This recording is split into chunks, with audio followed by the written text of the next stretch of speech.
And welcome into the Rob and Kale Show. I'm Rob Sanders. Thanks for joining us this evening. Normally, I would play this.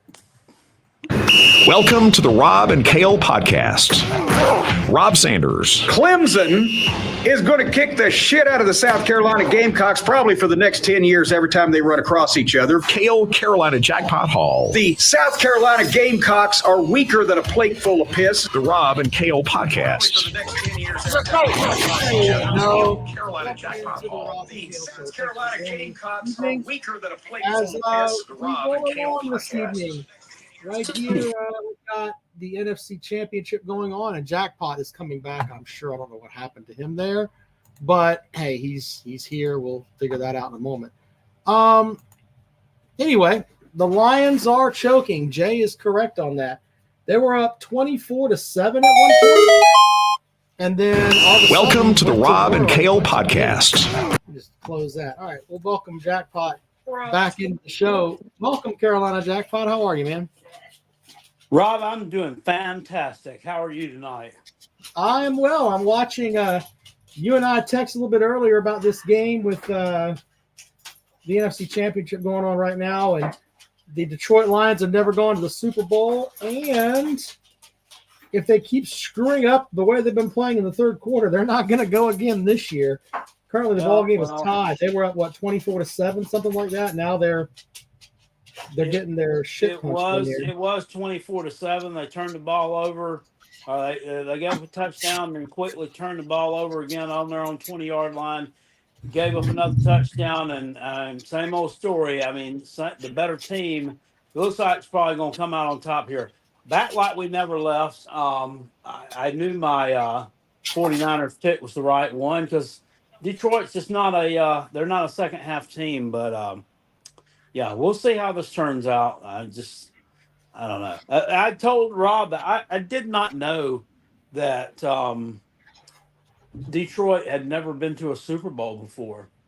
That's maddening. I didn't know that. I thought they had, and for some reason, I don't know what it is. For some reason, I get the Bills and the Lions, maybe not the teams like present day, but like their history, I kind of get it mixed up. For some reason, I have a hard time distinguishing those two. Maybe it's because they're both in cold fucking places in liberal states that are not that far from the Canadian border or something. I'm not really sure. Where it snows a lot.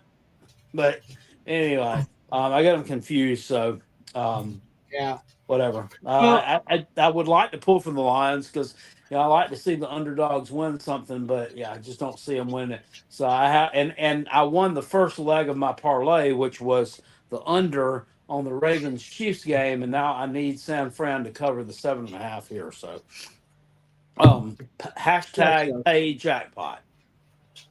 There you go.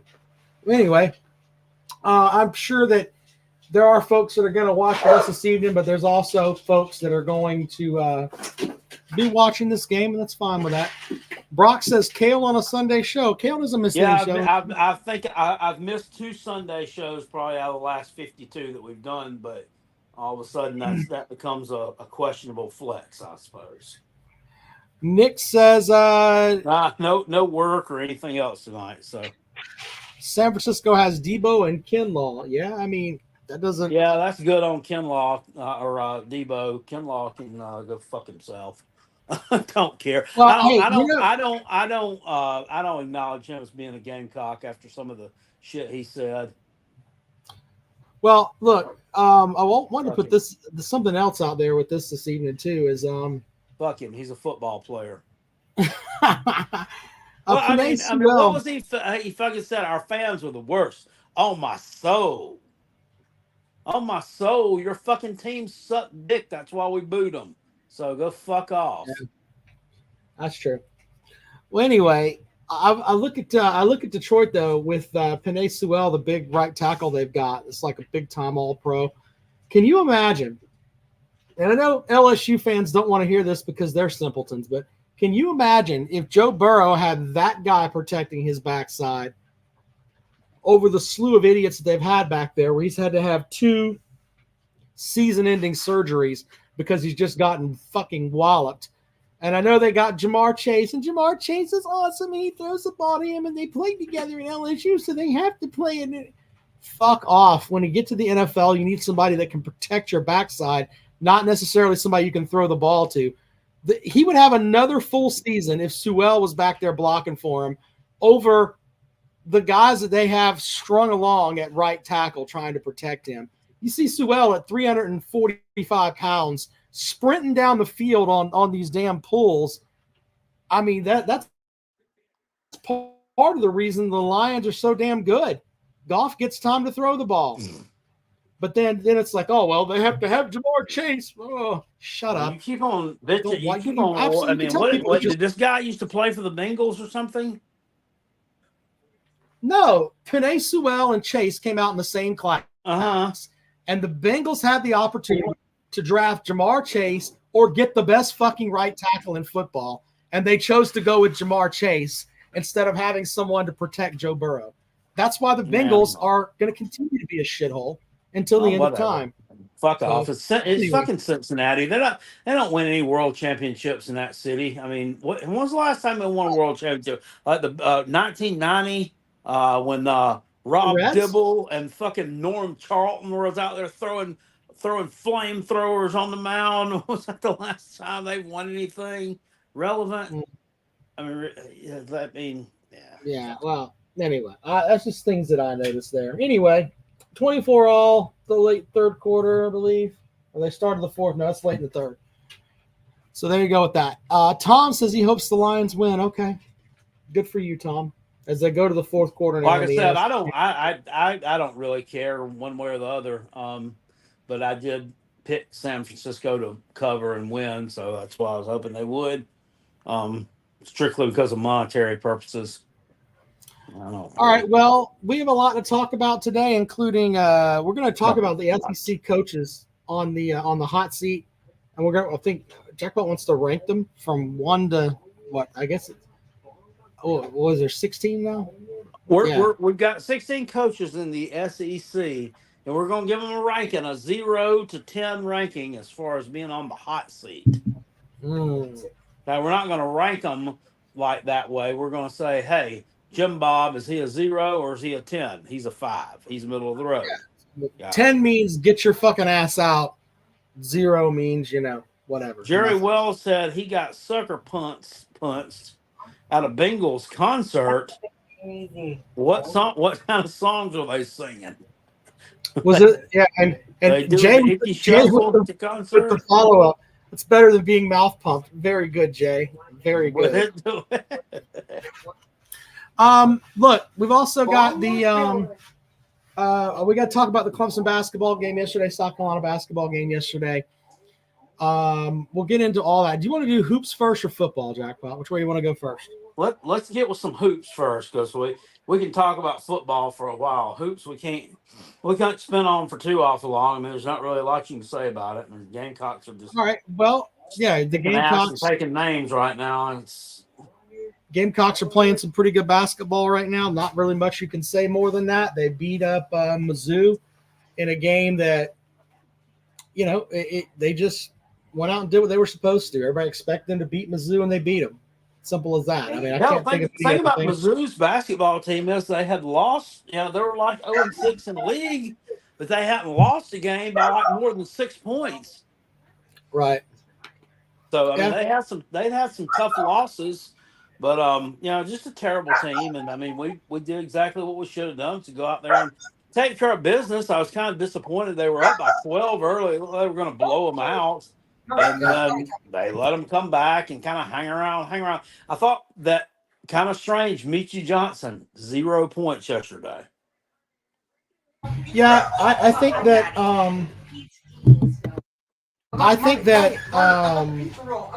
they're on the road to go to the tournament. That's pretty much all you can say about South Carolina. They're playing really good basketball right now. I mean, they really are. I don't have any other word to describe it but that. John Calipari yesterday was asked after they beat Arkansas by a slim. I think they beat Arkansas at home by like 7. They asked Calipari about the Michi Johnson about Tuesday night, I guess, And he said, look at that. He's like, he said, I heard that kid went 0 for 9 today. So, of course, everything he threw up against us went in. He said, of course. He said, it's us. Everything they throw up goes in. Does that sound like kind of like throwing in the towel verbiage to you? Calipari's a cunt. He says things and it's like, what are you doing? You know, sometimes he just says things and I'm like, how has this guy won national titles? How does he continue to convince NBA players to come there? I don't get it. James Thompson says, where's Ziggy? He's laying on the couch in the front room. He got muddy today. It's rained here for like 40 days and 40 nights. I'm just kidding. It rained for the past 2 days and 2 nights. It's really nasty out there. We have a neighbor. She's got a big dog in her fenced-in yard, and it stays outside, all the time. He barks continuously. So Ziggy likes to run over there, and he runs up and down the fence line, up and down, all fucking day long that he's outside, because he usually stays inside barking at this dog, and he's been doing this for the better part of 3 damn years, and he's wore a big old rut out in the yard from running back and forth barking at this dog Ghost. So whenever it rains, I mean, that just turns into a veritable quagmire out there. And he got so bad into it today that all of his paws were caked with mud. I mean, he looked like he'd just been out at art class or something. So when he came in, I ran the water in the bathtub and I said, come on. And he walked in there, and this is the first time ever, Rob, I've had a dog. First dog, I've owned lots of dogs in my life that has ever done this. That dog climbed into the bathtub. I didn't have to pick him up, muscle him in there. I didn't have to coax him in there with treats. I didn't have to be mean to him. I didn't have to be overly nice. I just looked at him. He climbs into the bathtub. He let me give him a bath, and that son of a bitch was filthy. But guess what? He's the cleanest dog on the street right now. Till you let him out tomorrow. He even let me spray some well-groomed dog spray on him. No. He's not going out there. I'll take him out to poop in the morning for work on a leash, and then he can come back inside. He's not going to play around in the yard again until it dries out. Just not going to do it, man. That's it's nice. I mean, he can only get a bath like once every or twice a year. Any more than that is being pampered. So, yeah, we can't have a pampered Ziggy. Don't need that in our lives. No, damn. All right. Well, anyway, I don't know where else to go with South Carolina. They're doing their thing. I do think 17-3. I mean, yesterday though, I mean I was going to put a little video out last night on the way home from work, a little spin on it, and I was like, whatever. It's so late, I'm not going to do this. But I wanted to talk about how Lamont Paris's team yesterday kind of proved that we actually can have some nice things here. I mean, because you beat Kentucky at home, you win a game against a top 10 team, and it doesn't matter what anybody says about them right now. I mean, they don't look like a top 10 team. They're not playing like it. They were, but they're not now. And, it would have been the Gamecock thing to do, whether it be football, whether it be basketball, whether it be baseball, it doesn't matter. What would the thing to do have been yesterday? Would have been to went out there and lay a big old stinker in your diaper and lose to a terrible Mizzou team at home. They didn't do it. Yeah. They avoided the hangover. They said to hell with the hangover. So, well, anyway, let's talk about Clemson for a minute. I know everyone looks at it from the perspective of, Clemson got robbed yesterday. Look, here's the thing. Certain programs are going to get certain calls. It's just the way that it is. If you're going to go up to Cameron Indoor and you're going to win, you're going to have to play well. If it's going to come down to the final seconds, I've watched Duke run up the floor run the length of the court without a second coming off the clock and beat Clemson with a layup. I've seen that in my lifetime. Okay? If you're going to win there, you have to beat the shit out of them there. Don't give the refs an opportunity for that to happen. When you turn the ball over 6 times in the final 2 minutes, you don't deserve to win. It's as simple as that. You can get pissed off about one play here or there, but in the end, in basketball, it comes down to who makes plays and who doesn't. And when you crumple up and fold late and turn the ball over 6 times in 2 minutes, that's it. That's it. Just the way that it Clemson is. kind of tried to make a run in the second half in that game. It looked like they were down most of the first half. I didn't watch any of it. I mean, I understand that, but the point is that you have to you have to beat them there. I mean, and you have to beat them well. I mean, you can't expect it to come down to the officials and them not give you a call, because that's just not the way that it works. Well, how bad did they, when they lost last week to Pitt, how bad did they lose? It wasn't to Pitt. They lost to Georgia Tech. No, they lost to Pitt, and I'm talking about Duke. Oh, Duke. Yeah, I don't remember. I have to look that up. It wasn't much. It wasn't much. I'm looking at the net rankings right now, Jackpot. And let's see here. Where is South Carolina? So North Carolina is the best in the ACC right now at number 3. Excuse me, Tennessee's 3, North Carolina's 6. I'm looking at the as my thing's being silly here. Hold on.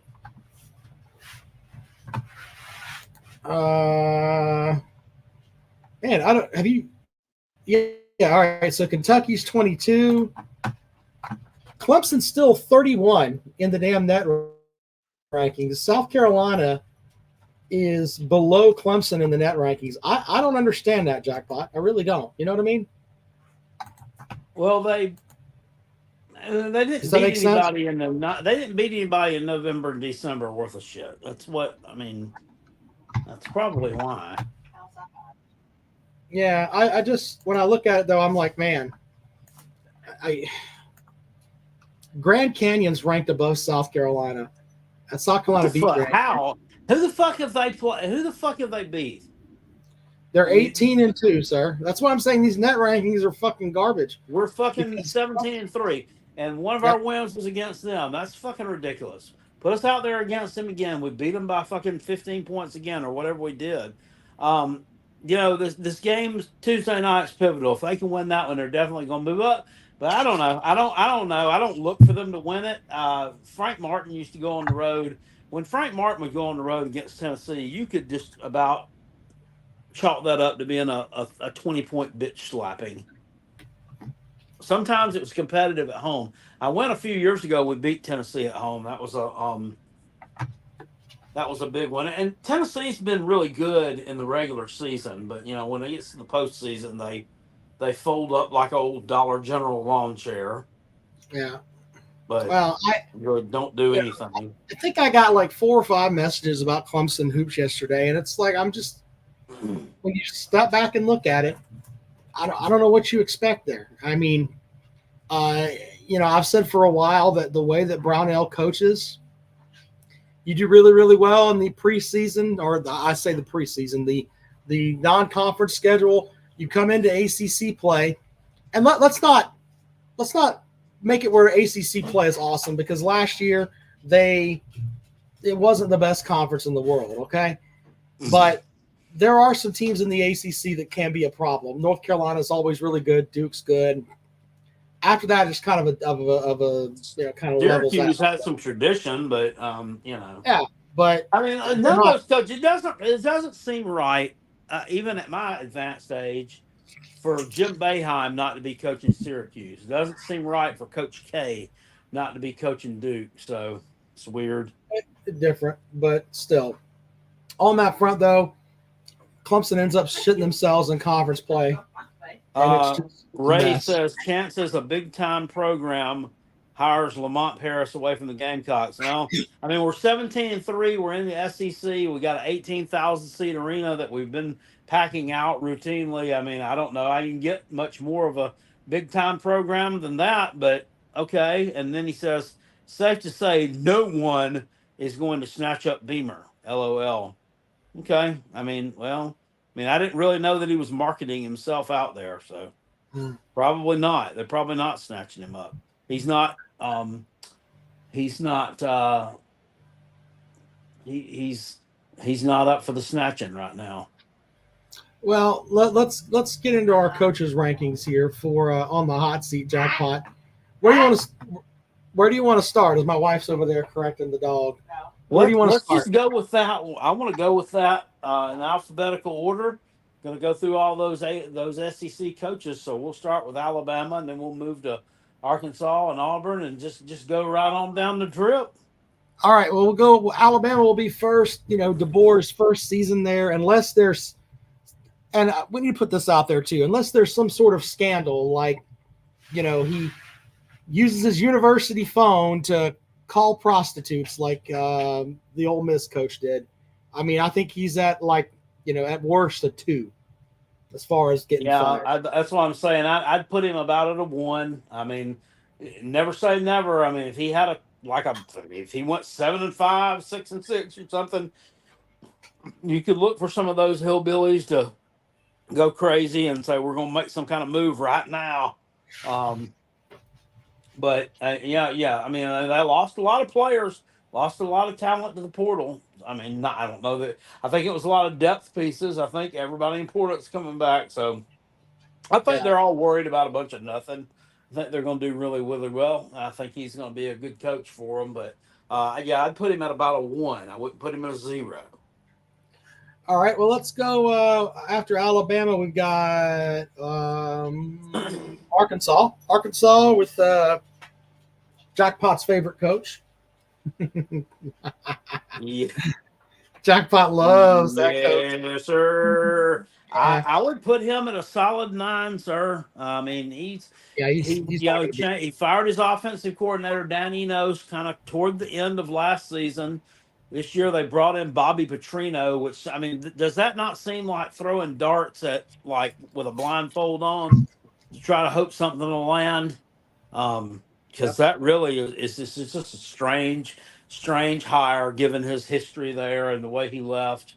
I mean, you've lost KJ Jefferson and Rocket Sanders, and I mean, I know they were injured a lot and didn't have the best season last year, but it was some of the most experienced people you had. I don't know, man. I think 9 is fair. I mean, and Arkansas's won at a decently high level before. They never have made SEC championship games, but they've almost been there a few times, and I think they want to get back to that. They have a history. So I disagree with you on Arkansas being a good program over time. I mean, in SEC play, they've been the shits, but no, that's not necessarily true. I mean, back when Ryan Mallett was there, when they had Darren McFadden, Felix Jones, back in the day, they were feeling it. They probably had about a 10-year period where they were pretty good.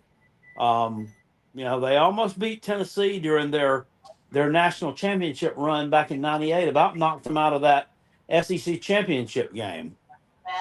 I mean, they entered at the same time the Gamecocks did. Over that period, right. They've been a little better than the Gamecocks, even though they fell in some shit times under Chad Morris and who was before him, Brett Bielema. They had some rough years, but they still. So I'm looking at them, and they had 1-7-1 season. That was in 2006. Had a couple of 6-2 seasons, but generally they've been average or below average at best, in my opinion. But Houston said they played in the championship game against Florida one time. Will you look that up? I don't know. Yeah, I'm looking. I think I'm not calling him a liar, but I don't remember that. Maybe they did.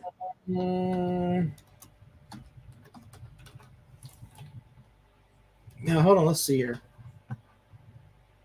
They made 3 appearances in the SEC championship game. They were in 95, 2002, and 2006. Arkansas? Yep. So in 95, really? They went 6-2. Yeah, I'm looking at it right now. They've never won the title, but they've had. That is fucking nuts, man. I do not remember that. I really don't. So here's the rundown for you. In 95, Danny Ford had an 8-5 team, but they went 6-2 in conference. played Florida in the SEC championship game, lost 34-3. Second appearance was with Houston Nutt in 2002. They faced the Bulldogs, Georgia Bulldogs, in the championship game. They lost 30-3. In 2006, they went. Don't they?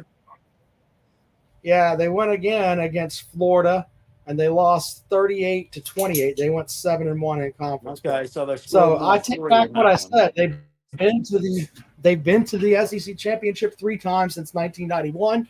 I take that back. They do have some history. You were correct. I swear I could not remember that, but yeah. Mississippi State was in the SEC championship game one time. They faced Tennessee in that in '98. I mean, not a lot of people probably remember that one either. Yeah. Well, with all that though, Sam Pittman's a piece of shit coach, and he's going to get fired probably before the end of the season. So there you go with Arkansas. We got them. I got them at 9. Jackpot's got them at 9 too. Well, the thing with them Auburn, is you're adding Oklahoma and Texas into the mix, and those are 2 teams that they were really big time rivals with in the Southwest Conference for years and years and years, and adding them in there just even throws a little bit more spice into being in the SEC and what it all means, and that they want to elevate their game and level it up, and Sam Pittman ain't doing it, so. All right, well, Jackpot, the next team on the list is Auburn. You go ahead and start. I'm going to use the restroom. All right, you go on ahead and do that. All right, Rob is going to shake old Jake the Snake off. Auburn, with the dirty preacher Hugh Freeze, not in a lot of hot water right now, but I would put him at about a 3 on the hot seat because there's a chance if they go out there and bottom out this year, that they'll be like, look, I mean, this guy's bad news. Something happens. It's some kind of dirty something or other happens. Maybe, they find like not like a burner cell phone, but maybe like a burner, a TikTok or Twitter account where he's, messaging some hoes, and they find out that, he didn't really ever change his lifestyle, and he's still a piece of shit. They had a couple of games last year, I think, against Georgia and Alabama where they were really, really competitive, but you also have to look and say, well, I mean, you got blown out by New Mexico State at home, which is not good. And then you lost to a terrible Texas A&M team on the road, really bad, not good. Then they decided to not show up for their bowl game. So he's been recruiting well. He's been using the transfer portal pretty well. So I think that's safe to say that, they're kind of smelling what he's cooking there, but he's in that year right now where he needs to take a step up. I mean, he won 6 games last year. He needs to win at least 8 games this year, I think, for the Auburn folks to really start believing in him even harder and really want to keep him around for a while. If he backslides a little bit, all bets could be off. I mean, what did Brian Harsin go in the first year that he was there? Was he better than the 6 and 7 or whatever it was that Hugh Freeze went, or did he go 7 and 6? I don't know. They were pretty rough. So yeah, I would put Hugh Freeze at about a 3, relatively safe, barring a total collapse of a moral nature. Chris says no quarterback. I think they're bringing back old Peyton Thorne. I believe he's coming back to Auburn again for another season. But yeah, I get what you're saying. It's really not real good. Harry Legg says he must bowl again to keep the Barnes calm. Yeah, but Harry Legg, I mean, look what they did when they went to the bowl this past season. They played Maryland, not a real good team, and they got blown off the face of the earth. And this wasn't like a game where you got a bunch of NFL players that are going to opt out and all this and that. It was Auburn. It was their first bowl appearance after a couple of years of looking really bad. There's no reason that all those guys should not have played in that game. Come on, Niners. Come on. Put the dagger in their heart. Pay jackpot. Go ahead. Sorry. Jackpot getting happy here over the Well, I mean, we need my parlay to come in and they're driving for a touchdown. They better not go fucking bitch mode on me and kick a freaking field goal. I'm gonna be so mad. Oh, you. I will take Auburn as far as their coach. I think Hugh Freeze has to get him to a bowl game, and I think he's at a 6 just because of the way Auburn is down there. It could be a 6. Yeah. Man, I had him at a 3. I mean, I said McCaffrey down inside the 3. I had him at about a 3, Rob. I mean, I think that barring just a total collapse, that he'll be, I think that he needs to win like 8 games and continue that upward trajectory. But, I don't really see him. Yeah, well, I think he'll get a little bit longer of a leash. Look, the reason that I do that is the way that they are with coaches down at Auburn. They should have never gotten rid of the sweater vest. They don't shouldn't have. But I think he'll get a longer leash than what Brian Harsin did because, I mean, is it because he likes the whores or what?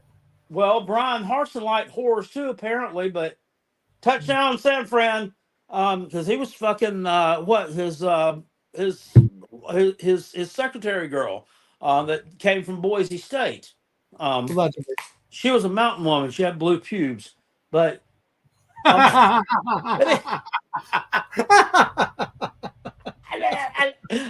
wonder if it's. Wait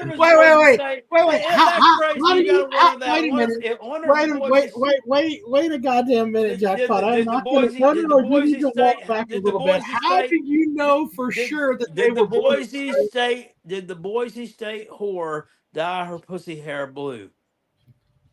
God damn it, Jackpot. Anyway, look at the show's getting canceled. Yeah, that Smurf turf going on. You goddamn it! You're killing me, Jackpot. But I mean, they were. I don't know. It was like they just kind of were against him, probably. I think from the beginning because of where he came from. They're like, "Hey, ain't no way one of these people from the Pacific Northwest can win in the SEC." Well, then why the fuck did you hire him then? I mean, it makes no sense. Okay. I got nothing for you on that. Yeah, I think it's at a 6. I'll just leave it at that. All right, who's next? After Auburn, we've got which way you want to go next? Well, we're going in alphabetical order. Who comes after Auburn? I don't know. Can you pull that up? Pull a list of SEC teams. I was going to write them all down. I think it's Yeah, I had my list, and then I started watching the. Oh, let's see here. I think it's Georgia, maybe. Yeah, Georgia. It's probably Florida. Hold on, let's see here. All right, so Harry Legs over there. He says it's Florida. We're up by 10 right now. All I gotta do is hold these motherfuckers out of the end zone. No field goals. None of that shit. None of that shit. And it's gonna be paid jackpot time. What a fucking comeback, man! What a comeback. Yeah. All right. Yeah. So Florida with Billy Napier. I think he's at an 8. Ray says Alabama should have been first in alphabetical order. You're missed part of the thing. All right. Anyway, yeah, go ahead with your reasoning for that. Well, he's had 2 seasons there. It's the 3rd season. They look like they're going to be really good at some point, and then all of a sudden they just fall off. I don't think they've got. They got embarrassed too in a bunch of games, and they lost to the Dork.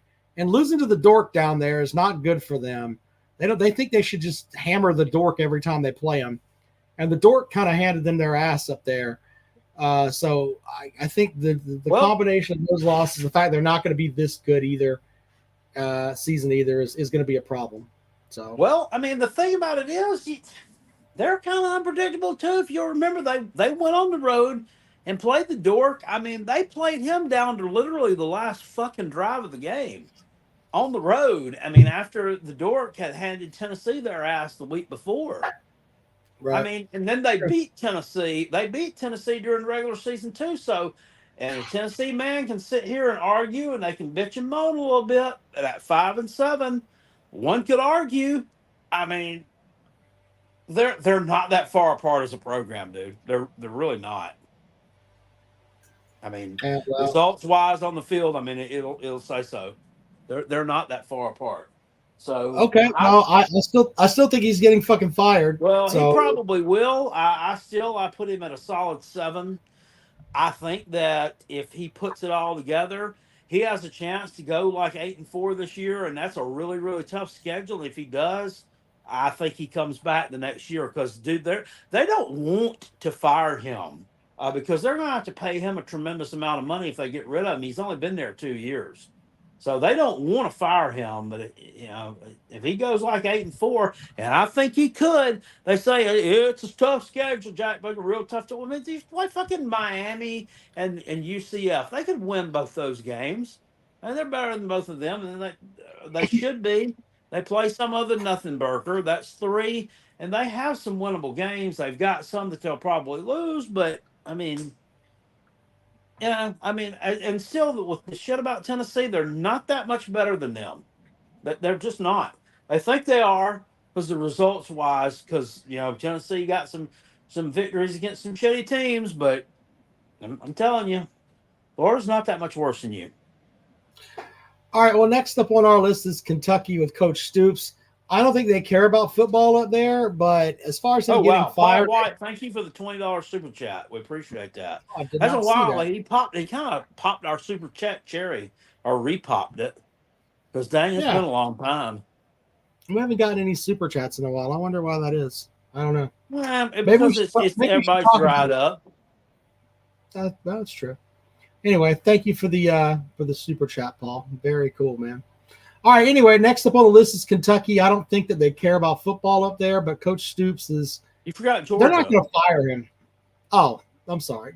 Do we really have to talk about Georgia and Kirby Smart? Georgia They're not. comes in the alphabet first, yeah. All right, so it's 0 for Georgia. They're not firing Kirby Smart. Yeah, he's at a 0. I mean, they could probably go 7-5, and people would be losing their fucking mind, but he ain't going nowhere. But they're not going 7-5, so We move on to Kentucky now. I mean, I think they're not going to fire Stoops there. I would say he's at like a 2 at worst. yeah, I'd put it Stoops about a 3, right, 2, 3. If he has a losing season, if he goes 5-7 or something, God forbid, and he could because they're not loaded up with all his MAC teams this year. He's got to actually play a legitimate schedule, and we'll see what happens with that. But he this us against the world thing, that he's been banging his drum with for years and years, it's not working anymore. I mean, you got to go out there and start winning some games that matter. I mean, you beat Louisville at the end of last season. That was kind of a really big win for them. But, other than that, I mean, they had a really disappointing season down the stretch. Lost at home to Mizzou, lost to the Gamecocks. They got blown out by Alabama. Lost to the Tennessee. Who else did they lose to? I don't know. Somebody. It wasn't a great year. And then you lost the bowl game to the Taters. So he's not totally out of hot water, but I think he'd have to have kind of a little bit of a collapse to really get firmly on the hot seat. I like what he's doing there. All right, so Fucking Detroit's about to score. God damn it. All right, well, next on the list after Kentucky is, let's see here. I would guess Missouri, right? Yeah, Missouri. They're not firing the dork. He had their best season ever. He's at a 1 at worst. Yeah, I put him about 1-2, like barring a monumental collapse. I mean, he's a he's sex standing scandal. around. That's the only thing that'll get him out of there is a sex scandal. Yeah, he wishes. He wishes he was involved in a sex scandal. No, seriously, I mean, he's done a really good job. He's recruiting at a much higher level than what he was, and they are bringing some guys in from the portal. We'll see if they're able to replace the heart and soul of the team. That was a Cody Schrader. Yeah, down in the comment section, I said something on Twitter about I think Mizzou could take. God dang it, that they would take a little bit of a step back without a Cody Schrader, and they say Mizzou's just right where they're at, and Luther Burden is going to replace Cody Schrader. I'm like, dude, they don't play the same fucking position, but Yeah, Luther Burden. Let's help out. Luther Burden is a wide receiver. Cody Schrader is a running back. Big fucking difference here. It's a mess. People start saying shit like that. Anyway, I think he's at a 1. So I guess we go there from there to Oklahoma, right? Old Skeletor. I don't think they're firing him. I mean, he's an SEC coach now, so I think he's at a 3 at worst. every time you say Skeletor, I'm thinking about Bill Snyder. That's what Uncle Lou called him. Yeah, I'd put him about a 3. I mean, he had a solid season last year. Improved a lot over 2022. Now they lose quarterback Dylan Gabriel for his last year. He's transferred out to Oregon. So now they go with what's his name? It's Jackson something or another. The young kid, Jackson Arnold or something there. So we'll see what happens with them. But yeah, I think as long as Oklahoma continues to tread water, kind of around in that area, I think that he'll be fine. Brent Venables, I think he's dialed in. Yeah. All right. So the next one is LSU. Like Brian Kelly's not going anywhere. That's a 2, maybe 3. If it, just because things happen at LSU, who knows? But as far as I'm firing him, I think it's a 2 at worst. Yeah, I'd put him about a 3 too. I mean, the only reason I would have ever saw him leaving LSU was, a lot of people had thought he was going to be paid for that Michigan job. And that they decided to go another way with that. They promoted old crybaby from within to take that job. But yeah, LSU needs to. They really need to get better defensively. Don't you think? I mean that's what. Yeah. Well, I mean, he hired Baker away from Mizzou. God fucking dang it! Jackpot's crying. Well, I mean, there's a minute left to go. The motherfucker scored a touchdown. Now Sam Rams just gonna fucking wet fart it up. They're not gonna try to score a fucking touchdown. You motherfuckers fucking robbed me, you fucking silver damn lidded pieces of shit. Why couldn't you play better early on? If you wanted to win, just fucking win it outright and kick their damn ass. No, we're going to let them fucking score 100 points in a fucking row, and then we're going to come back and score 1 touchdown to screw you, you fat fuck Jackpot. Sorry ass fucking team. How much did it cost you, Jackpot? I bet $100 on this parlay to win like 300, and now I'm not going to fucking win it. Fucking sorry ass shit team. Damn, Jackpot. Motherfucker. All right, well, the Lions are fucking over Jackpot's heart here. Sorry, Jackpot. Fuck the fucking Lions. All right. Lions. Damn it. Well, I mean, I'm kind of up in my bets or whatever. I mean, I had some to play with, but I mean, I don't like to play with it like that. Or you keep on playing with it like that, after a while, you're going to lose it all. Stop scratching on mommy's door. I'm fine. Ziggy's scratching on mommy's door to get in there because I'm yelling. Don't upset Ziggy, sir. All right. Well, up next we've got. All right. After I've blown a gasket, let's continue.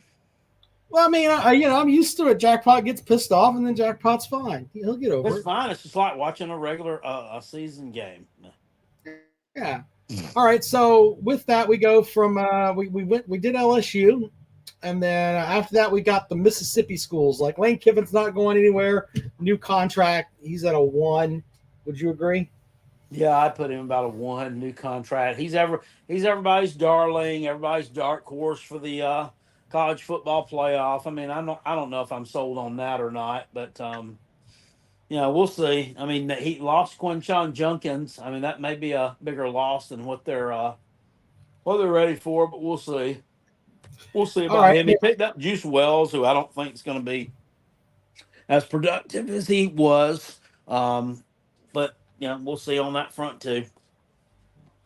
All right. So Not at with that, all, but I hope he doesn't. I'm not saying that at all.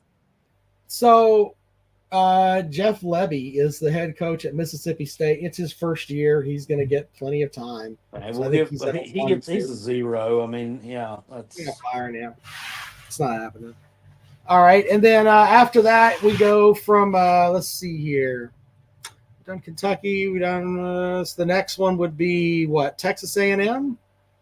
Or no, we go with it would be Tennessee and then Texas. So we'll do Tennessee first. Josh Heupel, has been monumental for them, and I don't think he's going anywhere. But I do think this is a season where if they don't make the 12-team playoff, then he's got the seat will start to heat up, but not this year. I think he's at like You think the seat heats up? Do you think people will actually expect him to make that? yes, I do. I think based on what? brother, they're selling lathes for fucking Nico. I don't care. They lost their shit. So I mean, I think that they want I think that the Tennessee fans, we can poll them over here. They think that they should be in the 12-team playoff next year. Well, I mean, let's just look at this run of SEC teams. Georgia, better than them. Alabama, better than them. Sorry, hate it. New coach, no Nick Saban, whatever. Still better than you. Oklahoma, probably better than you. LSU, most likely better than you. Mizzou, better than you. Ole Miss, better than you. Who else? But all those teams you talked about, Jackpot. Okay, they play Alabama and Georgia. The rest of them, and then they've got Oklahoma too. But the rest of them, they don't play. They've got Chattanooga, NC State, Kent State. They go on the road to Oklahoma, on the road to Arkansas, and they welcome Florida at home. Then they have Alabama at home, followed by Kentucky at home. And then Mississippi State. They go to Georgia. They play UTEP and Vanderbilt. They've got a ridiculous schedule. Their schedule's ridiculous.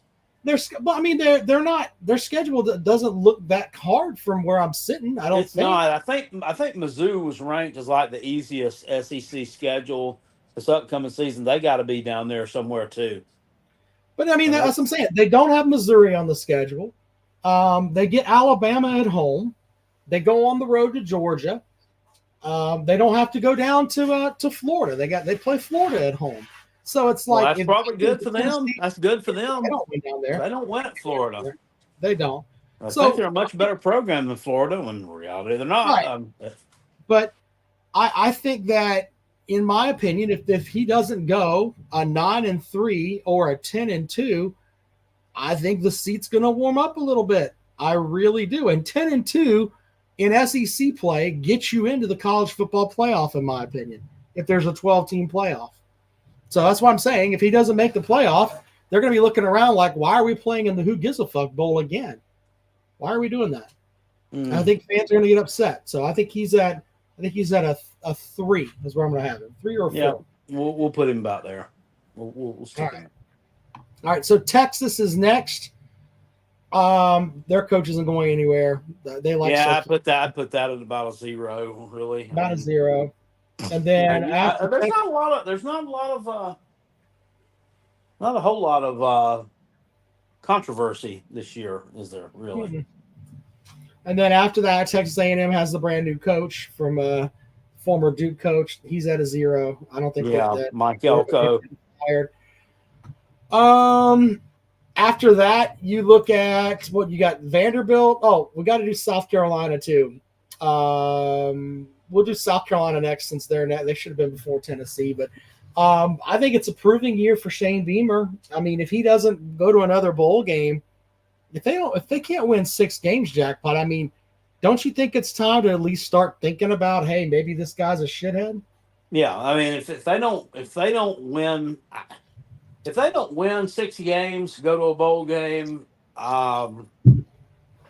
I don't know. I don't know if he's back for a 5th year or not, because the thing was, here we go, the final seconds tick off of Carolina jackpot losing his fucking money. Fuck you, Detroit. Fuck you. Or fuck you, San Francisco. I don't know which one I'm telling it to. Like I said, he got a mulligan. He would have had a mulligan this coming year with that difficult first year expanded SEC schedule, expanded playing different teams, whatever we want to call it, teams from different. The thing is, they shit the bed this past season, so you kind of lost your mulligan. People aren't going to be happy. We're not going to be happy with. Okay, we went 5-7 this year. Well, we had a bunch of injuries this year. Okay, we went 5-7. Well, we had to play Alabama and Oklahoma this year. Well, the excuses run out. They run out after a while. And I think everybody's kind of gotten tired of the shtick. They've gotten kind of tired of the, I got to tweet every 2 seconds on social media. Just start winning some ball games. And South Carolina's they're just known for doing some weird stuff, man. They're doing some weird stuff with coaches and just making some weird hires. So, we'll see. But I would think that he's probably ousted if he doesn't have a winning record. As well, he should. He should. I don't think asking him to win 6 games is that fucking hard. No, he's got three. He's got some layups. He's got, I think, Wofford, Akron. He's got Old Dominion. Those are layups. He's got Vanderbilt. Should be another layup. And then, so all you're asking him to do is to win 2 SEC games. Now, if you can't do that, you can do it. Charlie says Shane is recruiting well. I think people are tired of hearing about that shit about recruiting well. Win 6 games, man. You got to win 6. Yeah. You got to coach them up. Got to develop them. You got to get them ready to play SEC ball and compete at this level. So, yeah. So I've got him at a 5. Yeah, I put him. I put him about a 6. Okay, 6 for Jackpot. I'll go 6. I'll match Jackpot. Why not? All right, and then after that Jackpot, we've got Vanderbilt. I mean, Clark Lee could probably coach. Oh, we did Missouri. So yeah, it's just Vanderbilt, and that's it. Vanderbilt's the last one, and I don't think they're getting rid of their coach. I don't think they care about football there. So whatever, they could hire you to coach. They wouldn't know the difference. I think Clark Lee's probably about a 7. I mean, he's been there since 2021. Had one decent year, but then went 2-10 the other 2 years, an 0-8 in the SEC.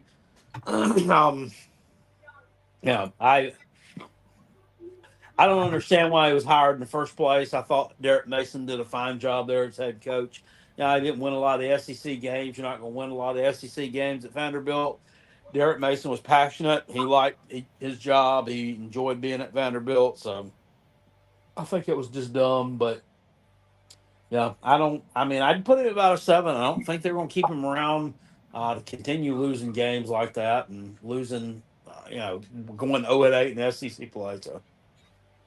All right, well, there you go. Obviously, we want to get your thoughts on the stuff we've talked about. Putting the link over here in the comments section. And we'll welcome Rob has an SEC bias to the show. Welcome to the show, sir. Good evening, gentlemen. How are y'all doing? Hello. I know Kale's been better. Kale, if it makes you feel any better, I lost some money on that late Lions touchdown too, so you're not alone. Fucking bastards. I mean, what the fuck, dude? Right? It's bullshit. How can you not? You got 3 minutes. You only need 1 stop. Like, what the fuck, man? I'm right there with you. Well, I think they knew that they were done, so they were just going to wet fart it up. Yeah, they were just playing like the softest fucking coverage you've ever seen, dude. It looked like Vanderbilt versus Zeb Nolan. Oh, yeah. But all right, well, what else you got for the show? Yeah, I'll first off, I want to just go ahead and get this started. I want this to be the new trend. Maybe we can be the fuck Texas show of the SEC. All right. I've been seeing them in the news, and everything I see pisses me off, man. That thing they did with the basketball team with the BYU students. Yeah, I posted that earlier today, and it's like, I don't understand. why people are so upset about that. I'm like, They Every time act like it's a racial I don't slur. know shit about dude. fuck.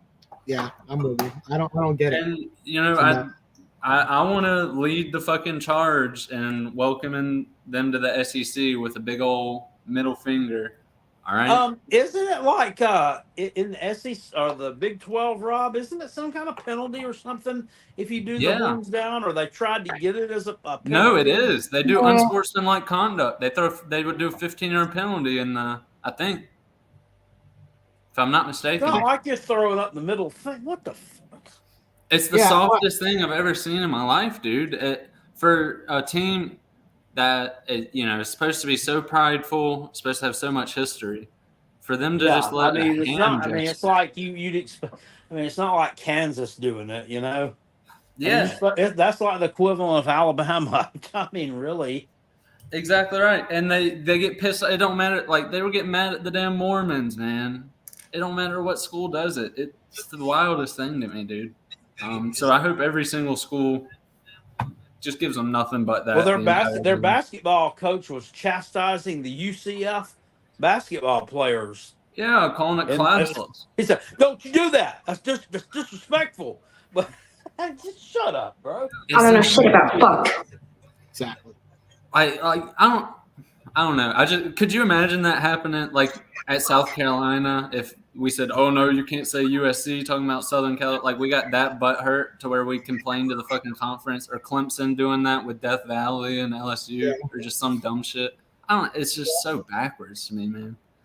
But Well, I don't think that they're being welcomed into the conference with open arms anyway. But I mean, who gives a shit? I mean, it's if you're that soft that the whole horns down thing really bothers you, then you're just soft anyway. But I agree. Also, I had a question. I hadn't really heard many people talk about this. With the new, I understand they kept some of the rivalries, like every year with the new SEC format, but with some of those trophy games, are they just getting rid of those trophies completely? Like, I'm pretty sure we don't play Texas A&M every year anymore, right? How are they going to do that? I know we play them this year. I think A&M's your permanent rival. I think they stay. Who was it we lost? Was it? You lost. I know we lost Georgia, Tennessee. Missouri. Did we get Missouri? No. You don't have No, we Missouri. played them this year. No, I mean, but do you play them going forward? I don't think it's been decided yet. I think this season might is be like right. a one-off season. Yeah, that's right. Yeah, Jackpot's right. I don't know where my brain's at. Oh, so I there's thought some. everybody was going to play everybody at least every 2 years. Okay. Yeah, you may be right. Yeah. So then If that's they the probably case, would But sit they're there going, again. but You shouldn't have here's the permanent thing, though. opponent. They're setting it up because, heaven forbid, we have to have Texas and Oklahoma play, and we have to have Georgia and fucking Florida. We have to have Yeah. Alabama. we have to have those. I mean, we have to have those. So yeah. Well, did y'all see? And this is kind of interesting news. Kansas Jayhawks they're setting up a pretty massive renovation to their stadium. It's going to be like a little Williams-Brice Jr. up there, dude. Same format. They're building a upper deck just like we did on their like lower bowl. The rendering looks legit like South Carolina Junior as far as Williams-Brice Stadium goes. So I'm proud of them. Kansas is I like the program they got, man. I don't know how y'all think, but Kansas, they work hard, man, and every now and then they'll come up and punch somebody in the fucking mouth, and I respect that. Yeah, they got a really, really good coach. I mean, But he's not going to be there long. I didn't think that. I thought that he'd get picked up this year. I figured that he would get hired for that. Who was it? Michigan State job or one of those. Yeah, well, I still think Chadwell, I don't think he's going to be at Liberty for much longer. I think someone big's going to swoop in and grab him soon. What do y'all think about that? I think you're. I don't know. We'll see.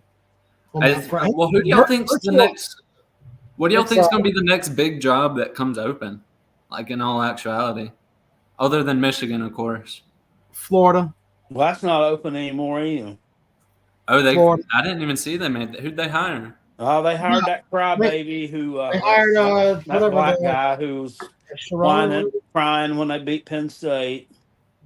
Oh, I didn't even see they made their home. Yeah, I think the next big job that'll open up will be Florida. Do you still consider Florida like a big job? That. It's ugly. I say Florida for Coach Harbaugh. Well, I mean, look, we look at it from the way I look at those jobs is that if we can watch a national title in HD at your place, it's probably still a good job. Okay. I'm just saying that you can watch a Florida national title in HD format. So there's that. Will with a hot take says it may be Ryan Day at Ohio State. Very interesting. Why would that be? Yeah, if anything, I think there's more of a case for James Franklin than Day. Day's been good, man. If not for some BS on New Year's Eve, he'd be a fucking national champion winner. Oh, well, look. First of all, I got to put this out there. People thinking that Michigan's going to vacate the national title, that's going to be silly and epic on so many different levels. Even if they do, they won the shit on the field, They dude. still won the fucking thing. Yeah, they won the fucking shit on the field. There's going to be these Ohio State fans like, well, if they didn't cheat, we would have won. Shut up. No one wants to hear that bullshit, especially with some of the stuff we've heard across the board. The thing is, they didn't cheat this year. Mm-hmm. They weren't cheating. Ohio State has, are we going to sit here and say Ohio State's a clean run program? Fuck no. And everybody, right. And look, I think everybody, if they could figure out a way to get signs and do it where a way that they think is legal, they would do it. Fuck yeah, they would absolutely do it. I mean, I don't have to like it, but just the way that it is. So, well, listen, if you don't like it, there's other ways to call play. Run a fucking play sheet, all right? South Carolina did it versus Tennessee. It worked wonders, all right? There's ways to do it where you can switch up your signs and it'll be all right. So I'm in your camp. I say go for it. I don't think it should be illegal at all. If you're that stupid to run the same signs every year, every game, your shit should be taken. There should be some variety, and that makes it too easy on the coaches. You know what I mean? That's just my opinion. Man. That's some good stuff. Yeah. Wait, what'd you say? I was gonna say we had Smoking Vol waiting, but he left, so Ray's waiting as well. But anyway, what you got? All right, I'll leave y'all with this. We beat Missouri. I'll tell you, I'm getting. That's 2 wins against Missouri. 3 if you count the women's basketball. It's time we start beating those bastards in football. Oh yeah, I think we'll get them this year. I think we'll get to. We'll get at least 6 wins. We got 5 wins guaranteed. I think the 6th win will just become between Kentucky or Missouri, and I think I'll go even further. I think we knock off one of the big boys, maybe Alabama at home. I think we're liable. You win at Alabama. I think we are liable to knock off one of the big boys, Rob. I'm no bullshit. You're not beating Alabama on the road. You don't think? No. I was going to say Oklahoma would be more realistic. You have a couple. The problem with Oklahoma is that's the second. That's like a tough away stretch. That's that last game after Alabama. So at least that game at Alabama. I think you. Who was it we played before? You got Ole Miss, so that's still going to be tough. Yeah. You're losing out. That's the one they should be gunning for there. I could take losing those other 2 if we beat his ass. Ole Miss, Lane Kiffin. Yeah, fuck that guy, dude. I fucking hate him too. He's just I started off liking him, dude. He's an amoral prick. Exactly. I love Lane Kiffin. I think he's an absolute fucking charlatan, snake oil salesman. The dude has no loyalty even to his own fucking school. You can catch him halfway through the year shopping his services like a fucking hooker on 2-notch, dude. This guy is the most prick-worthy. I hate him. I hate him. I hope he never takes a big job again. All right, although he probably will. But I'll leave y'all with this. Go Cox. All right. Fuck Texas. South Carolina owns Texas. We've never lost to Texas, undefeated against you fucks. This is true. We own you. Never lost to Ohio State either. Horns down, motherfucker. You know what? You won't lose to Texas next year in football either. Hell no, we won't. But I'll be over here calling in, talking about every fucking loss that they pick up and rubbing it in their face. I hope we get a bunch of Texas fans in here with the new merger. because I fucking hate those little They're cotton not balls. going to come into this show. The Tennessee fans will kill them. They're not coming into this show. Are you out of Yeah, your I mind? will say Tennessee fans, I used to give y'all the mantra of the softest fan base in the SEC, but with the new merger and all the stuff surrounding Texas, I think it's – well, to be fair, I never heard Texas say you put sand on the field to slow our wide receivers down. No, but So- we haven't beat them yet like that either. So you can see. But the horns down thing all year long, fuck you. South Carolina, I'm feeling good about us. Catch us in March, man. Quarter, sit, baby. Let's go. quarter. Well, it's hard to take Texas serious when they run out of a uterus at their stadium, and that's the truth. Google their stadium. Exactly. It looks like the drawing that they have for a uterus. Hard to take them seriously, it really is.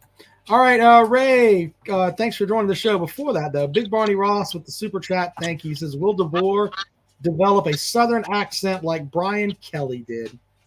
Yeah, who knows? Good point, though, sir. What do you got, Ray? Hey, man. The comment I was making about was the basketball coach at South Carolina. He's a hot commodity, and depends on what big job come up.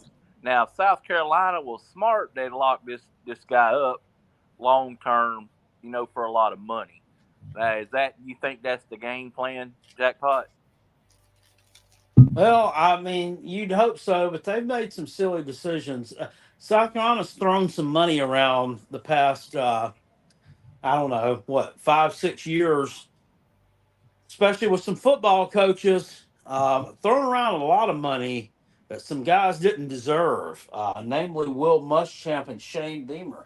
Shane Beamer got Rob. What did he get? Like a 200% raise after Something like 2022? that. Well, but in fairness, though, he was making Don Staley was making like $4 million, and he was making like 2.4 or something ridiculous. I don't care. It's not a dick measuring contest with Don Staley. I mean, you got to produce results.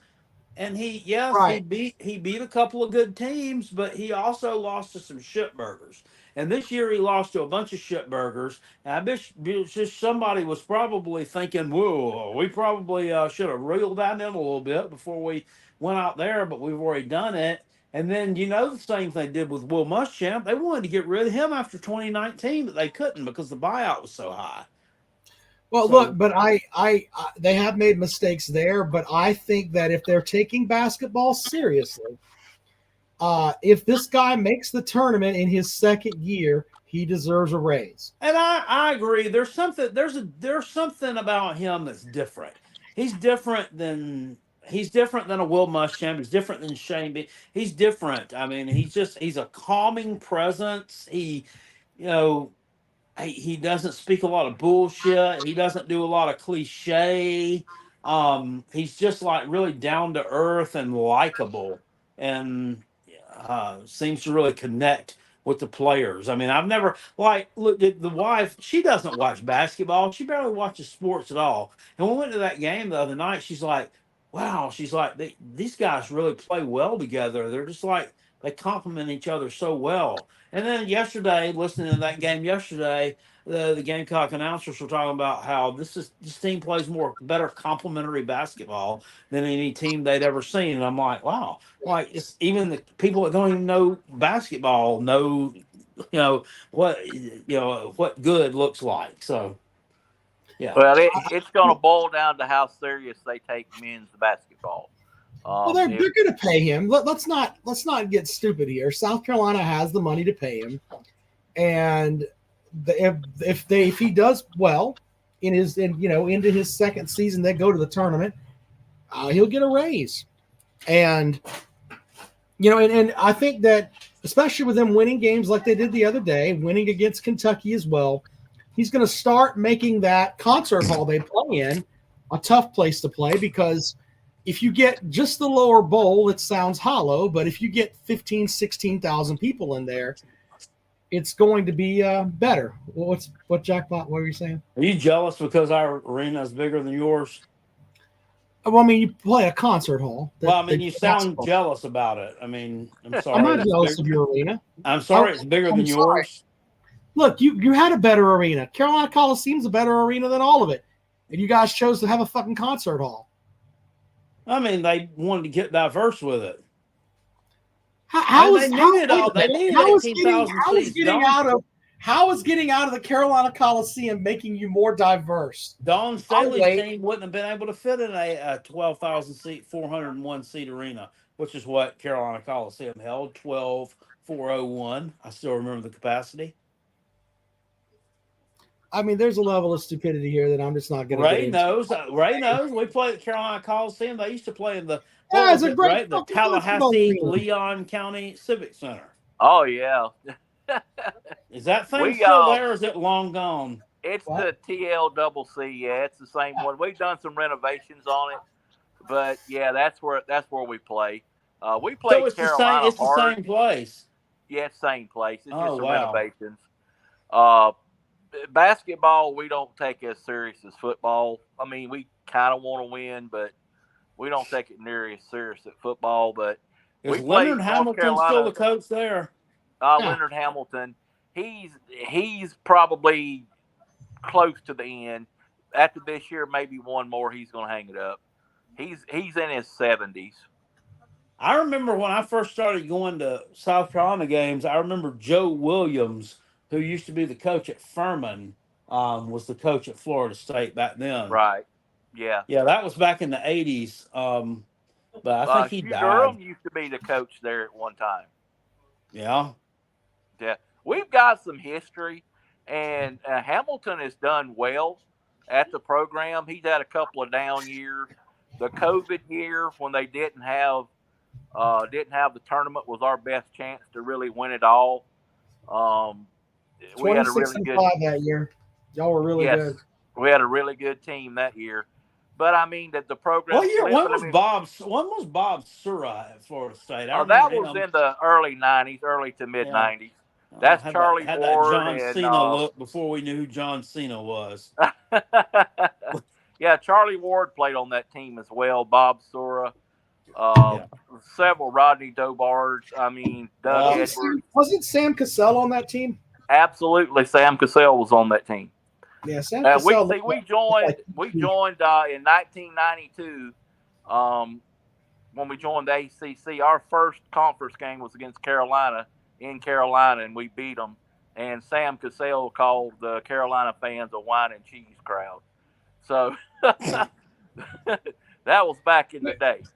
That's rich. I mean, Sam Cassell looks like E.T. So he absolutely he kind of coined that though, because that's what they are. He looks like E.T. and he's out there running his mouth to the North Carolina fans. I respect that. Oh yeah. Hey, he's actually an assistant coach for the Boston Celtics now. Oh, good for him.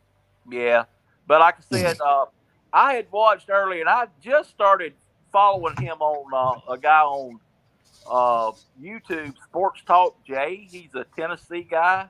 Tennessee. Oh yeah, whatever. I know who he is. I mean, I've had my battles with him. I like Sports Talk Jay, but I don't think he's a bad guy. I think, as far as a Tennessee fan, he's not overly obnoxious. But he is absolutely foaming at the mouth and creaming his jeans over Nico. And I guess that would be the entire Tennessee fan base. The guy's played one game, and they're already anointing him probably the best to ever play there. And they're already talking about there's that really no way they're going to miss the college football playoff. And I'm just shaking my head going, is there something I'm missing here? They're dumb. Okay. I was just curious. I'm not really a follower of the Vols, but the fan base we have to deal with down here, it's similar to Tennessee, is University of Miami. They are the king of the all-season championship. They're always the U is back, the U is back, the U is back. They're not only going to win the ACC, make the 12-team playoff, they're going to win it all. And I just shake my head. It's an every year thing with us down here. So they're consistently back, but I mean they're always back. But the best they win like 5, 6, 7 games a year. It's like, I mean, same old thing. Oh, I agree. We have to put up with that all the time down here. Tennessee fans have gone crazy with buying this Nico lei that you can buy from the Volunteer Club, which is their NIL collective. It's 100% polyester for $18. Ooh. $18. That's what they're Well, selling. polyester. The price of polyester must have skyrocketed. It's $18, and it's from And Oh my it's God. probably made at a sweatshop somewhere over there in Bangladesh or something. They probably got. That looks like something you 25 put in cents a a damn piece in 'em. crane machine, and what? Like it looks like something you put $1 in a crane machine and move the little thing around to pick. Right. It's trash. Yeah. Doesn't even look good. That's awful. it's It got his looks- name on it. It's got it's his NIA 8 apparel lei. Like I can understand. Hey, we're gonna let's go and we'll buy us a Nico T-shirt or whatever. But now let's get Right. one of these leis. And Well, I let's tell get you, one of- you guys were some of your guys in the chat were talking about Lane Kiffin. Everybody down here firmly believes he's the next coach at the University of Florida after they fire Billy Napier. Well, that was one of the things old Sports Talk Jay. He says he's going to leave you as soon as they fire Billy Napier. He's going to. Well, here's my thing. I mean, why would you? I mean, you're going from a frying pan into a fryer. I mean, it's a lower pressure situation at Ole Miss. I mean, if he wins 10, 11 games, they go to the 12-team college football playoff, and God forbid win a game in it. I mean, they're going to build a statue of the guy. Why would he need to? I wouldn't. Why would you want to Well, leave and go? that's just Lane Kiffin's MO, and let's just face the facts. I thoroughly hate them. They're our rival, but it's a better job. I mean, I hate to tell you guys that. Florida's a better job, and they have absolutely more ability to get better players and better facilities, better everything. And I really don't want him to come because he could probably be a problem if he comes to Florida. Just being honest with you, he could be a problem because Billy Napier doesn't scare me in the least. I hope that damn fucker stays there for 50 years. Yeah, I'm so damn mad we lost to him last year. That was Right. how do you beating somebody by 11 points with a minute left to go or whatever the hell it was and fucking lose? I think it was 10 or 11. I'm not sure, Jackpot. Was Didn't it you was live, 11? didn't you live stream that game? Isn't Yeah. Napier? He's been there 2 years, and he's at Dorkowitz level. He's never lost to South Carolina. We lost 41-39. We was up on 37-28. I think it was. So that was 9 points. 9 points. Or what? No, or 38-20. Fuck it, I don't know, man. And we were up on them. Well, let's just tell you, Jackpot, I was as pissed off as you was because I was sure wanting you guys to beat them. And I was as frustrated as you was. When we were up by 10 or whatever it was, and we went for it on fourth down, and they stopped us or whatever it was that hell that happened, or they converted a fourth down, and I said, we're going to fucking lose this damn game. Watch them damn score, and damn if they didn't do it. I was so fucking mad. That was awful. But don't you still have the same defensive coordinator as last year? They do, but hey man, look, he did really well against Vanderbilt, who can't move the ball, Kentucky, who can't move the ball, and Clemson, who can't move the ball. So everything's off the table. He did a great job. Well, I kind of agree with you there, but but one thing you can say about it, the defense is probably going to be much better since they got Gilbert Edmonds back. You have a great day, guys. That's right. Gilbert Edmonds there is going to torture some quarterbacks. Sim Kenahur. Exactly. Your defense is going to get fucked by everybody.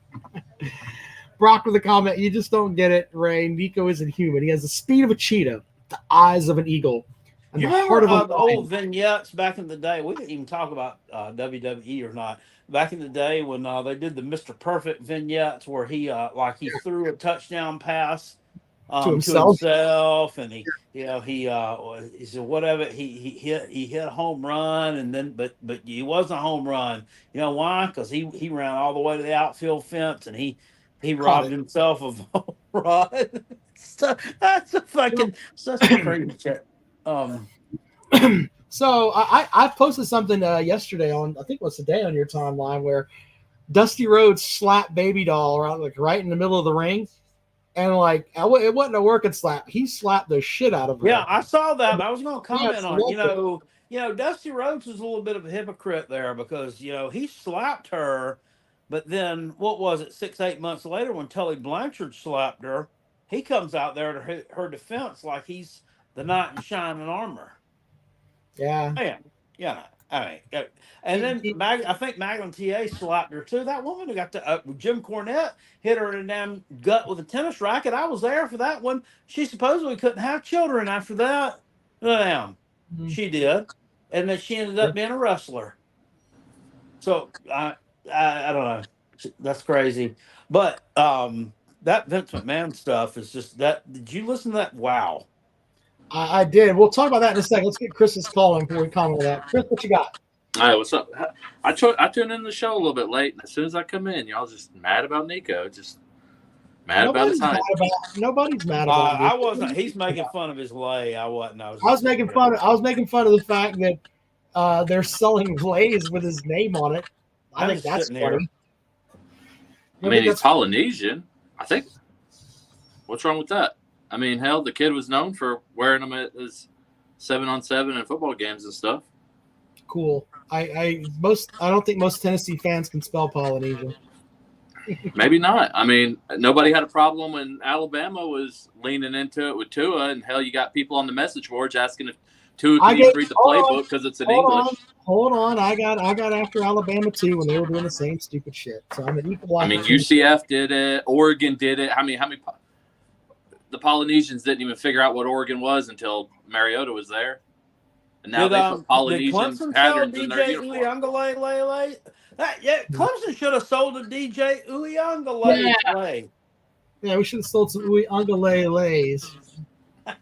Y'all don't believe in NIL. I don't think he was allowed to while he was there. All his money had to go through the church. Well, that just shows how fucking stupid you are, because that's not the way that it was. He had endorsements with Bojangles and several others. But keep talking.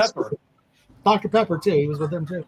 Oh, yeah, Dr. Pepper. Man, every kid they sign, they're just notorious for signing busts. They got, what's his name, as one of their spokesmen, Brian Bosworth. He was the biggest NFL bust ever.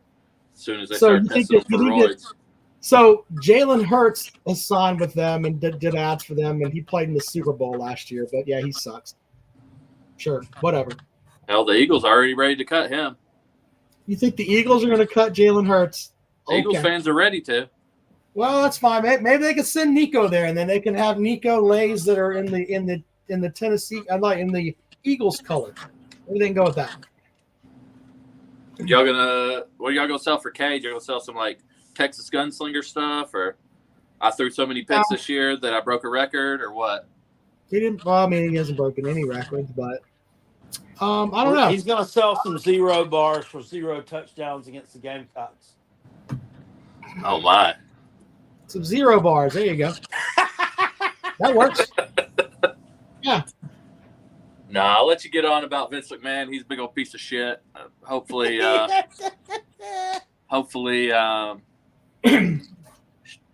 Stephanie and Triple H get that company going right. It's been a shit show for about the last decade. I mean, all right. Well, hey, appreciate you calling, man. Have a good night.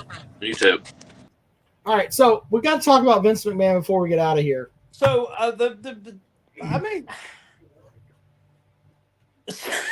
So I listened to that little YouTube clip of the Jim Cornette drive-through show, and where they read the Wall Street Journal. Wall Street Journal was reporting all this stuff, and so he hired a girl that lived in his apartment building. Yeah, apparently like a sex slave.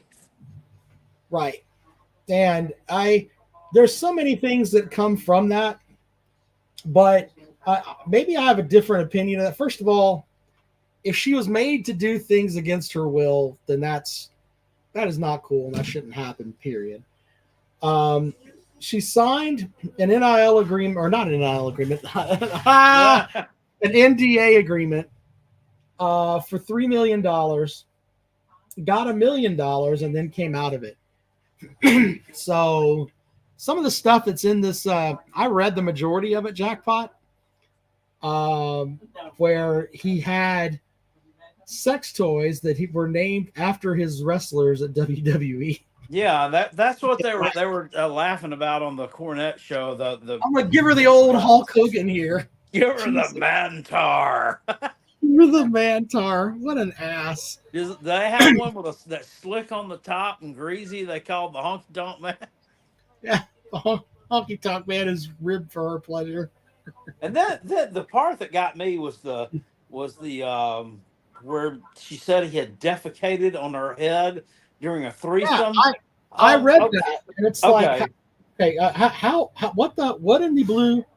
Like, I mean, wow.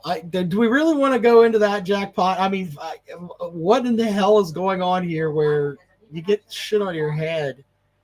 Yeah, Cornette commented on it. He's like, so somebody went over here. He said, so he went over here and took a big dump on her head while she's blowing Tits McGee over here in the corner. I mean, I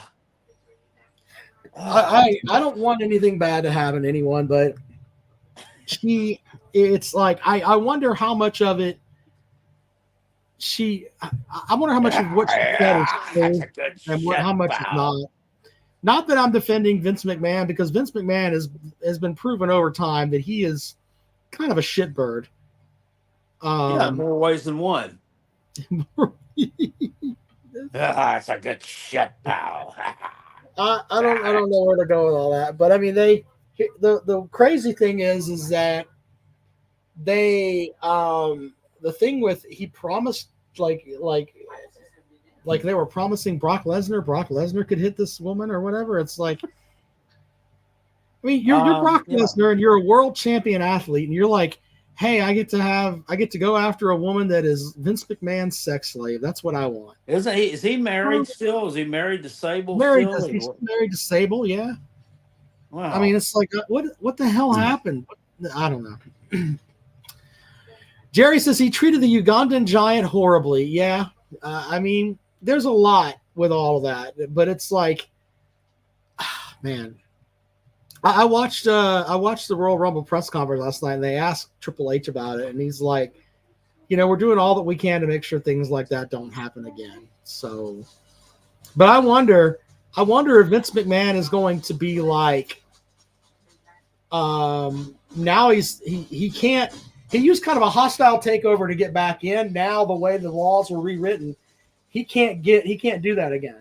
So with that, now he's out. He's made his money. He's got more money than he knows what to do with. And now his reputation's already been put down the shitter.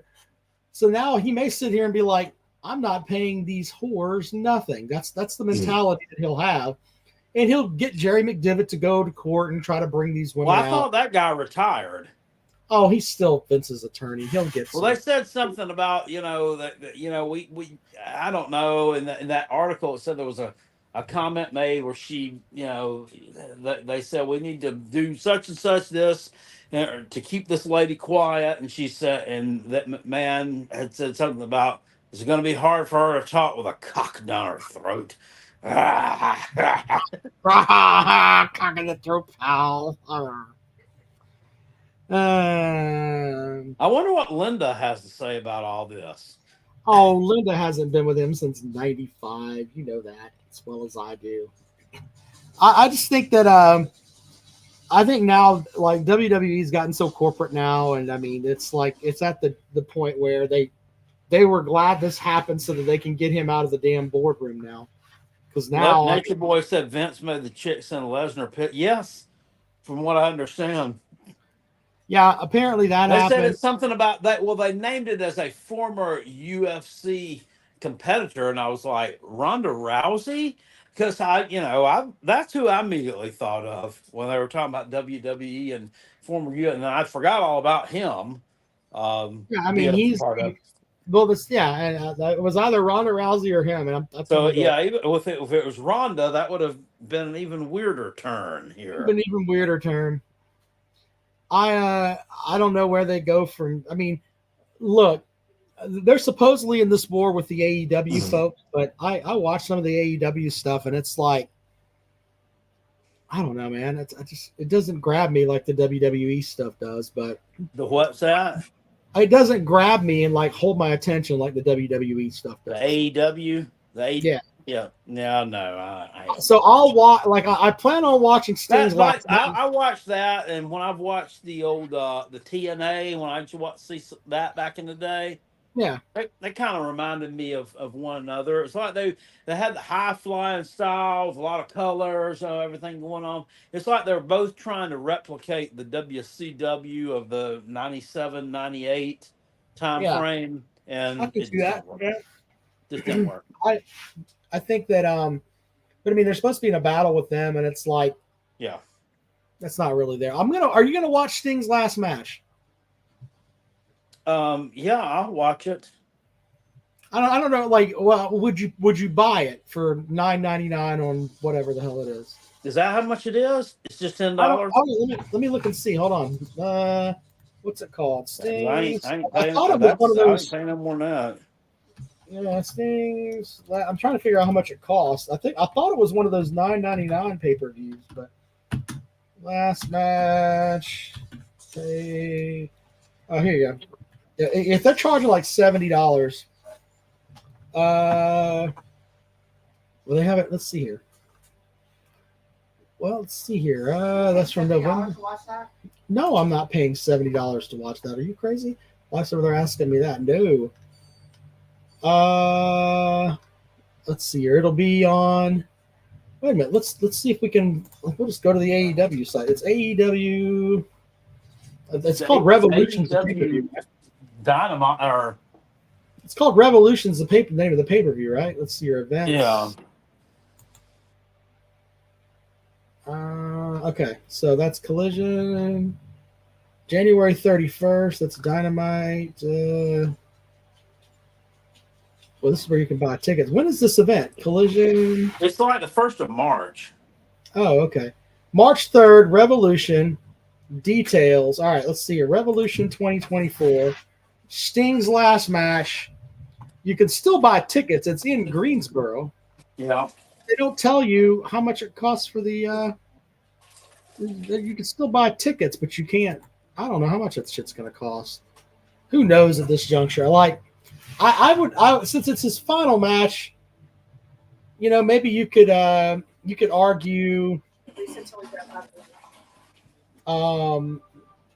Let's see here.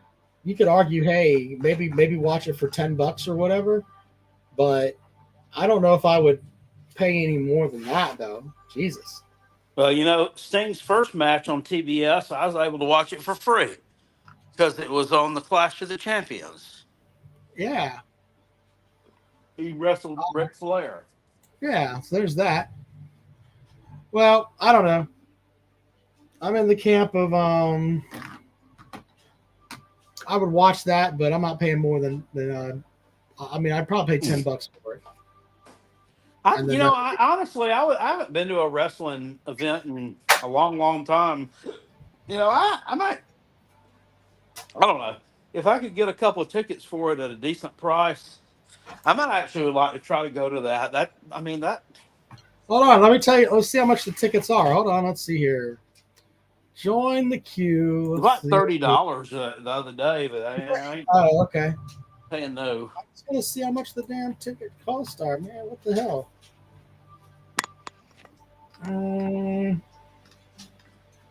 It doesn't tell you how much they are. Anyway. Now there was should be able to go to StubHub or Netflix or one of them to. Yeah, so StubHub but I'm talking about just from the AEW site. Oh, Like, I don't know. They're probably going to overprice it. Yeah. It was on StubHub and Netflix. It was like $30 or so. I don't know. AEW Revolution. All right, here you go. AEW Revolution. Yeah, here are the tickets. Let's see here. In Greensboro on March 3rd. If Jackpot and I wanted to go on a double date, $34 a ticket That's for not bad. Yeah, for two for section 216, which would be like actually really good. I mean, let's see here. If you want to sit down near the ring, take a guess on how much those cost, Jackpot. Take a guess. $450.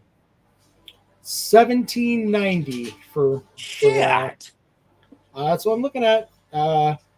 They also have some ringside seats for $670 and $444, but like the D seats, which are in the camera line, like right behind, like if the camera's facing the ring, you'll be like right there in front of it. And it would $1,700. mean a lot more. Like, yeah, I mean, I know he had a long career, but here, Todd Gwynn says over in the comment section, Sting's still around, ? LOL. I mean, that's just the thing. I mean, he's largely been really inactive since the early 2000s. I mean, he's made some appearances here and there, but it's not like dude's Hold been on, wrestling. like 2 weeks ago, motherfucker took a bump through a table, and he's 64. Yeah, but I mean, he ain't wrestling, Rob. He ain't wrestling them 300 night a week schedule like he used to. You know, That's true. I mean, All right, that's So yeah, I mean, All his last match. If you want to put it in context, if it was like a real last match, if he like working a real schedule, would have probably been 15 years ago. But Yeah, that's just me. well, that's true. But it's still Anyway. it's still cool. Whatever happened? Has Ricky the Dragon Steamboat ever wrestled the last match? I don't know. I think he still wrestles, to be honest with you. I would argue. I don't know about being as over with the fans. Probably not as over with the fans, but I would argue to say he was a better worker than Sting. Well, I mean, everybody was, but he's, I mean, he was. I don't know. Let's see here. His official Twitter account. Let's see what it comes up with that. Well, he hasn't posted there since 2016, so apparently that. Who, Ricky Well, the that Dragon says- Steamboat or Sting? Yeah, it says the Ricky the Dragon Steamboat has not posted since 2016. So I don't know. We'll Yeah, see. Ricky Steamboat he was a very good worker. That match against Randy Savage, the WrestleMania 3, that was probably the best wrestling match I ever saw in my life. I mean, Yeah. like I never saw it until like sometime later when I saw it on a videotape or whatever, but that was awesome. Steamboat is 70 now, Todd. I just looked that up. So yeah, there's that too. I don't think that like a lot of the wrestlers that we grew up with are all moving on now. Yeah, a lot of them are dead too. Well, yeah. Way to bring the show down, Well, Jackpot. I mean, I just thought I'd throw that out there. I mean, I was thinking about it the other day. Like, actually, remember the Saturday night's main event where they had like the Halloween special where they were bobbing for apples and everything. I So seem to you look remember that. Yeah. So like in that special, they had Roddy Piper dead, Iron Sheik dead, Bobby the Brain Heenan dead. Yes, dead. Yeah. Andre the Giant dead, Macho Man Randy Savage dead. It's like the only one that's left was the guy taking the most steroids, and that's Hulk Hogan. Well, it's weird, you would think like Kurt Hennig, Yeah. like, I mean, he was in such good shape, and Rick Rude. I mean, those guys passed away really early. I mean, they've been dead for like 25 years. Yeah. Mr. Outlaw says you can't forget Hacksaw Jim Duggan, who lives in Elgin, sir. He lives in South Carolina. I saw a YouTube video where he was showing his cabin off. He So lives it's in in Elgin. Elgin, South Carolina. It's like a rock's throw from my house. Seriously. He lives in Elgin. Elgin's I'm gonna come not to kind of to the lower part of the state. Maybe Thursday, but if not Thursday, the next week on a day off, I'm gonna do a Rockabilly 864 video. I'm gonna try to really amp up this Rockabilly channel in the next year. There are gonna be no more fast food reviews on that Rockabilly channel. I'm gonna do only mom and pop establishments, where I go in and actually eat a meal there, film it, and do a rating on the place. And there's a place I've seen it and I've known about it for a while, but I've never been able to get to it. Although I should have been able to got to it when I was working for Rose's. down in the lower part of the state and in that Florence area over there.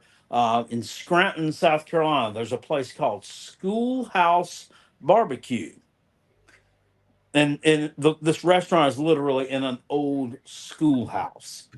I don't know if anybody's heard of this or seen it, but it's a thing, Schoolhouse Barbecue. And I'm gonna do a Rockabilly 864 video from Scranton, South Carolina. The Schoolhouse Barbecue. It's like 3 hours from here, so I'm kind of nuts for doing that. That I want to drive that far to eat some barbecue.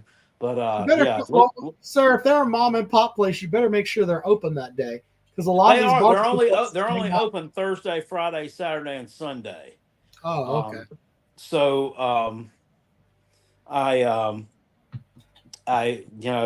Gamecock Chuck says he's ate there. He's ate at Schoolhouse Barbecue. Of course he has.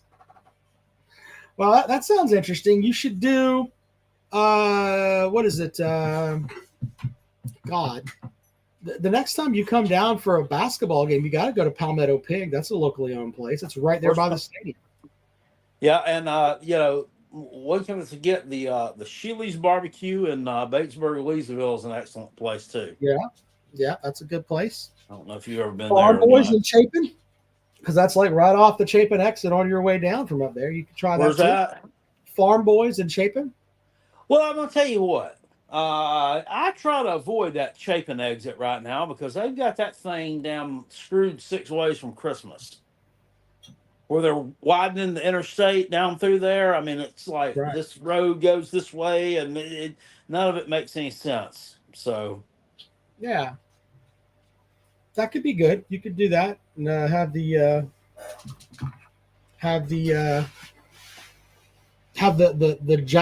the jackpot series on barbecue. That could work. Brock Lee says, "Don't eat at Maurice's Barbecue Cafe." The last time I ate from Maurice's place, I got sick. So, yeah, I haven't been there in a long time. Yeah. All right. Well, we'll be back at it on Wednesday. Gamecocks play what, Tuesday or Wednesday? Play Tuesday against Tennessee in Thompson Bowling Arena. Well, we'll see how that works out for them. Clemson, they're ranked number 5 right now, so that's gonna be tough. Yeah, I mean, it's not, but nobody like with Kentucky. I mean, Kentucky was ranked high. I mean, it's on the road, so maybe that's a little bit harder. But I think with Paris and the way that he's got those guys going, I mean, you should not thinking, hey, maybe they can go in there and win, but I don't think they're going to go in there and embarrass themselves. You wouldn't believe this, but I remember I think it was 1988. I remember South Carolina going on the road to Tennessee, and this is before we were in the SEC. Whenever an out-of-conference opponent, and South Carolina beat them in the Thompson Bowling Arena, and probably it was either like the second or third game ever played there.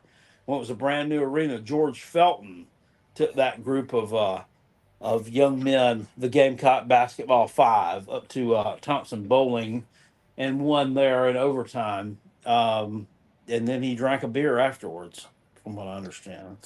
So Clemson welcomes in Louisville on Tuesday. Clemson will hammer Louisville because they are absolutely god awful. Louisville's the shits, but hey, they kind of made it competitive against UNC, didn't they? I don't know. I have to look. I think it's at home. I think Clemson beats the shit out of them. Big D's and Hemingway, South Carolina's not that far from Florence either, I don't think. So Clemson plays Louisville at home, then Virginia at home, and then they go to North Carolina and Syracuse. Before you're not winning at North Carolina. You don't win there. I mean, well, we've won once there in my fucking. You won one time. My fucking entire life, we've won one time there. We're not winning there. You won there one time in everybody's fucking entire life. Y'all only won there one time. We're a shithole. We are a shithole. I mean, it's just one of those things, Virginia football didn't beat Clemson at all for like 30 years. Yeah. And then they couldn't lose. All right, so I expect Clemson to win, South Carolina to lose, but we'll see. We'll be back and talk about that. Said he's going to be at the Tennessee Gamecock Club. I would go. I would love to go to that game if it was on a damn Saturday, or if it was, at some time, if I was off the next day or whatever. I mean, it'd be great, but just don't work out that way sometimes. Yeah, well, maybe we'll set it up one day where you can do that. That'd be kind of cool. All right, well, we've had a great show, and thank you guys for tuning in, and we shall see you later on.